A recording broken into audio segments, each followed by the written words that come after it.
they already had this plan, but the thing that we need to be conscious of is this implantable biomicrochip. Are you following me? Yes. So it's RFID chip that they're going to put in everyone. This is what we need to be aware of, because that is the culmination of their plan. They want to make human slaves out of us. They want to make mind control slaves out of us. They want sheeple. They want useless eaters. They want automatons. They want to control you by remote control. And this is actually what's going on. In the 1960s, Professor Jose Delgado took a normally hostile bull and implanted electrodes into its brain. Electrodes that could be activated by a radio transmitter. His objective was to see if stimulation of the bull's midbrain could short-circuit the rage signals, stopping the bull before it reached the matador. After the bull had recovered from the implantation and in mid-charge, the button was pressed. The bull's aggression ceased instantly. This is your brain. This is your brain on a microchip. Scientists say they'll now be focusing on linking the microchip with the human brain to see how well it can control artificial limbs and restore brain function. University officials say this is the only Canadian city that will be working with such technology. Crystal Gamansing, CBC News, Calgary. A clearer experiment was performed with cats.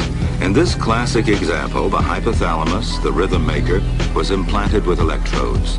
Could it be responsible not just for rhythms, but also for rage? The switch is turned.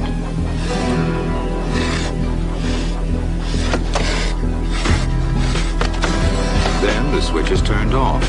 So indeed, the hypothalamus does control certain types of aggression. According to Dr. Delgado, experiments of this type have also been performed on humans. We know that these experiments were conducted in Canada at certain hospitals, and that certain unwilling, unconsenting human subjects were implanted with small electrodes in the brain,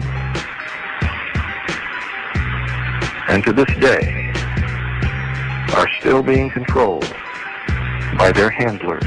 It is not, ladies and gentlemen, a complex process as you may believe.